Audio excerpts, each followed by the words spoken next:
தாய் தமிழ் உறவுகளுக்கு வணக்கம். பாஜகவுக்கு தாவும் 10 அமைச்சர்கள் என்ற தலைப்பில் இந்த காணொளியை காண்கிறோம். பாரதிய ஜனதா கட்சிக்கு தாவும் 10 அமைச்சர்கள். திமுக 2021ஆம் ஆண்டு நடைபெற்ற தமிழக சட்டப்பேரவை தேர்தலில் ஆட்சியை பிடித்தது. தமிழக அமைச்சர்கள் 34 பேர் உள்ளார்கள். ஆனால் ஏறத்தாழ ஒரு 10 அமைச்சர்கள் மனம் நொந்து போய் உள்ளார்கள். அவர்கள் அமைச்சர்கள் தான். சைரன் கார் வழங்கப்பட்டுள்ளது, பாதுகாப்பு வழங்கப்பட்டுள்ளது. ஆனால் அந்த அமைச்சர்களால் சுதந்திரமாக செயல்பட முடியவில்லை. எதை செய்தாலும் திமுக தலைமையை கேட்டே செய்ய வேண்டியுள்ளது. குறிப்பாக கருணாநிதி குடும்பத்தினர் கட்டுப்பாட்டில் அந்த அமைச்சர்கள் உள்ளார்கள். கருணாநிதி குடும்பத்தினரிடம் கேட்டுதான் எதையும் செய்ய வேண்டியுள்ளது. எதையும் துர்கா ஸ்டாலினிடம் கேட்டுதான் செய்ய வேண்டியுள்ளது. துர்கா ஸ்டாலின் சொல்லியபடிதான் அந்த அமைச்சர்கள் செயல்பட வேண்டியுள்ளது. இன்னும் குறிப்பாக சொல்ல போனால், அவர்கள் கையெழுத்து கோப்புகளில் போட வேண்டும் என்று சொன்னால் துர்கா ஸ்டாலினிடம் கேட்டுதான் கையெழுத்து போட வேண்டியுள்ளது. அந்த 10 அமைச்சர்களும் துர்கா ஸ்டாலின் கட்டுப்பாட்டில் உள்ளனர். அவர்கள் சுதந்திரமாக செயல்பட முடியவில்லை. அவர்கள் மனம் நொந்து போய் உள்ளார்கள். அமைச்சர்களாக இருப்பது வீண் என்று புலம்புகின்ற நிலைக்கு வந்துள்ளார்கள். மேலும் அமலாக்கத்துறை அவர்கள் மீது குறிவைத்துள்ளதாகவும் கூறப்படுகிறது. திமுக ஆட்சியை இழந்தால் தாங்கள் அமலாக்கத்துறையால் நடவடிக்கை மேற்கொள்ளப்படலாம், சிறைக்கு செல்ல வேண்டும் என்று கருதுகின்றனர். பாஜக அந்த அமைச்சர்களை மிரட்டுவதாகவும் கூறப்படுகிறது.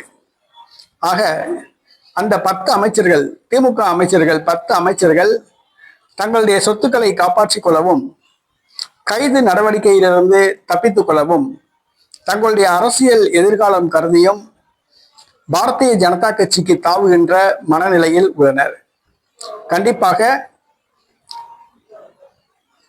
தேர்தலுக்கு முன்பாகவே, அதாவது தேர்தல் அறிவிக்கப்பட்டவுடன் அந்த 10 அமைச்சர்கள் பாரதிய ஜனதா கட்சிக்கு செல்வார்கள். ஏனென்று சொன்னால், பாரதிய ஜனதா கட்சி அமைச்சர்கள், பாரதிய ஜனதா கட்சி அந்த அமைச்சர்களை மிரட்ட ஆரம்பித்துள்ளது.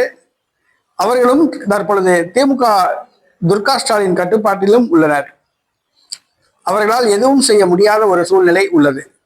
ஆக தங்களுடைய சொத்துக்களை காப்பாற்றிக் கொள்ளவும், கைது நடவடிக்கையிலிருந்து தப்பித்துக் கொள்ளவும், அரசியல் எதிர்காலம் கருதியும் அந்த 10 அமைச்சர்கள் தேர்தலுக்கு முன்பாகவே அவர்கள் பாஜகவுக்கு தாவுகிறார்கள்.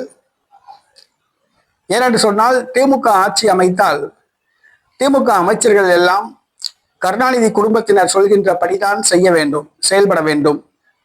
ஒரு கோப்பில் கையெழுத்து போட வேண்டும் என்று சொன்னால் கூட அது கருணாநிதி வீட்டிலிருந்து சம்மதம் வந்தால்தான் கையெழுத்து போட முடியும்.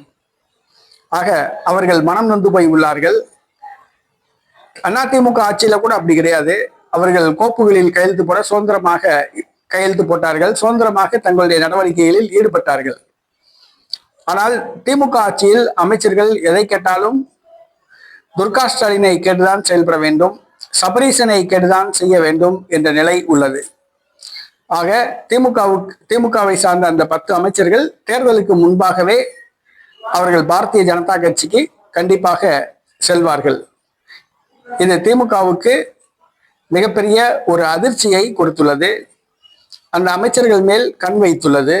அந்த அமைச்சர்களை வேவு பார்க்கவும் ஆரம்பித்துள்ளது.